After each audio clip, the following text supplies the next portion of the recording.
Okay, penny for Brecht week 4. So this week I've just been especially exhausted. I've been really tired. We've been working on a few new scenes, but mostly just editing old ones and doing a lot of condensing, a lot of trying to make this show faster, just add more pace. The most interesting was that Stephen Yoakum was our guest speaker, so he came and talked to us about the dialectic of Brecht and how he played Brecht in Tales from Hollywood. And he discussed how when you make the dialectic physical, I think that's really important, is that you sort of like step out from the audience in a very physical way. You sort of have this like jolt, kind of. So that was cool to know, good to apply. The book that I've been reading is Carry On Understudies, Theater and Sexual Politics by Michelin Wandor. And there's so much good stuff that I just want to read some excerpts and talk about it. So the first one. Sexism was coined by analogy with the term racism and the American Civil Rights Movement in the early 1960s. Defined simply, sexism refers to the systematic ways in which men and women are brought up to view each other antagonistically, on the assumption that the male is always superior to the female. Quick pause. I do think that Polly views men antagonistically. I don't think she thinks they're on her side. I think she's been raised to see them as in opposition to her. It is consequently necessary for women themselves to internalize this ideology and believe themselves inferior if they are to accept their given role. The struggle for feminists was therefore not only to challenge male power, but to encourage women to counteract their own passivity, to resist the assumption that women are only important in terms of their relationships with men or as secondary citizens. Such assumptions divide women from each other and make them compete with each other for male attention. This very day-to-day currency of ordinary conversation assumes that the male pronoun he will stand for the universal experience and that the subject matter for culture and art is always seen from the point of view of the male protagonist. I think there's a lot in here that applies to Polly. I think she has internalized this ideology that she is inferior to men. I think she always defines herself in relationship to men. She is the daughter of J.J. Peacham. She is the wife of Mick Heath. She is hardly ever just her own self. And even then, when she's referred to as the Peach, that's just so sexual. That's not about Polly at all. That's about Polly's ability to reproduce. You know, and preferably a male heir, you would assume. And I think she's been trained to see herself as a secondary citizen, you know, just in the way that she is passive. She doesn't fight her father when he sells her to Cokes. She doesn't second-guess McKeith when he marries her. There's just nothing about her that stands up for herself. She's able to gain agency by using sex against people and using it as a tactic. But that's something that she's definitely learned from the men in her life. I don't think she's come up with that on her own. She definitely didn't learn that from her mother or any other women in her life. So she's very masculine when it comes to sex. The way that she's manipulative and ruthless and cold and just that is purely physical for her, I think is very masculine and something that she has learned, and it's not innate to her as a woman, I don't think. And I do have a theory about why she's considered so beautiful in this world, and that is, she is described as beautiful, but the primary attribute belonging to Polly is that she's practical, that she has a lot of common sense, that she's very efficient. And in this world of capitalism, the more efficient you can be, the more beautiful you will be, because efficiency is the most highly sought after value. So if a woman is efficient, of course she'll be beautiful because she can produce more in the less amount of time. That's capitalism.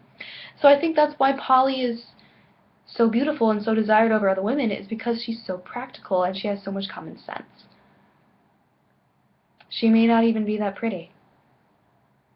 You know, maybe to the men in her life, she's so desirable simply because She thinks logically and mechanically like a factory worker.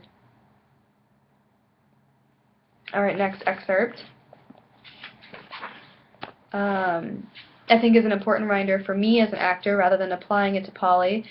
And that says, there are new generations of young men and women who often assume that the need for feminism is over, that all the sound and fury was necessary in the 70s but is no longer. The phenomena of androgynous fashion, of gender bending in the pop world, of certain manifestations of fashionable homosexuality and bisexuality, sometimes give the impression that we are living in a metropolitan post-feminist world. The reality is that some aspects of feminism have been effective, some have become more sophisticated, but political and personal life are full of areas where the position of women has remained unchanged, and where the work of feminist critiques and action are still as necessary as they ever were. So this begs the question, what areas of my life do I need to keep up feminism?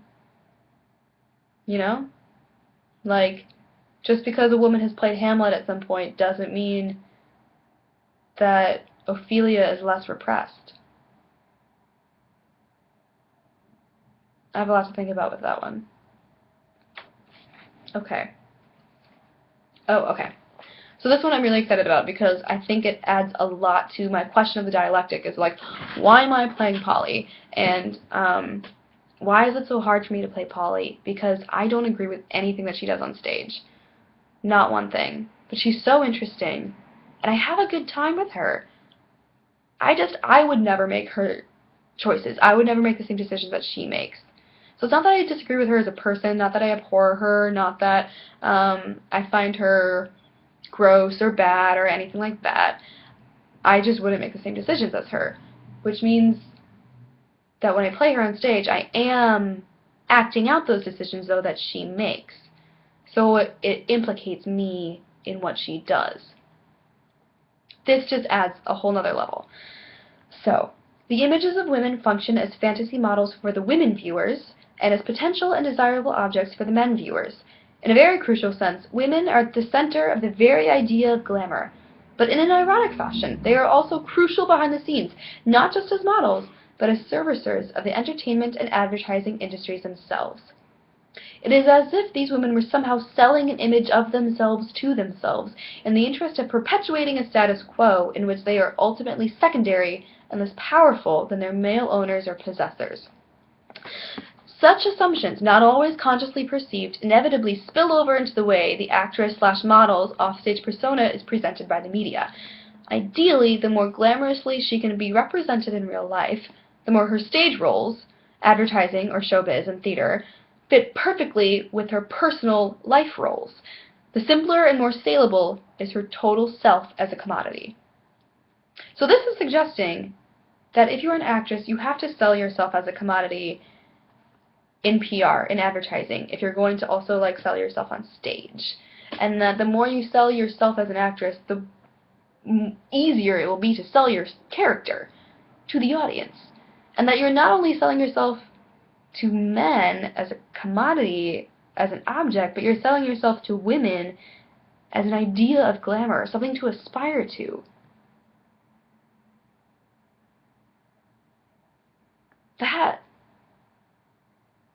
That's a lot of responsibility and irresponsibility.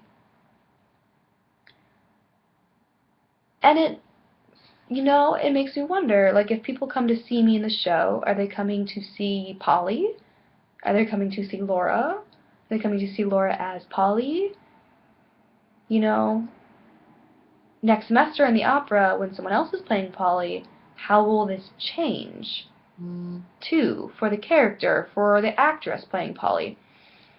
And, it does beg the question. Like, I posted a picture of myself as Polly in her makeup and in her dress, and I got like 80-something likes. So, and that was before the show opened. So, if people come see the show, will they see me? Will they see Polly? Or will they see me as Polly? Will they see some sort of combination of the two? I think that's the very nature of this dialectic, is how are we being viewed? And another thing, too, is in the show, I eat jam. And I was talking to my mom about this, and I explained to her that it's very childlike, but it's also very sexual. So she was like, well, are you making it sexual? And I was like, no, because Polly just eats jam for herself. She doesn't eat it for anyone else. It's for her own indulgence, her own coping mechanism. But I realized that people see it as sexual. But that's on them. That's not on Polly. She's not trying to be sexy. People are perceiving her actions as sexy.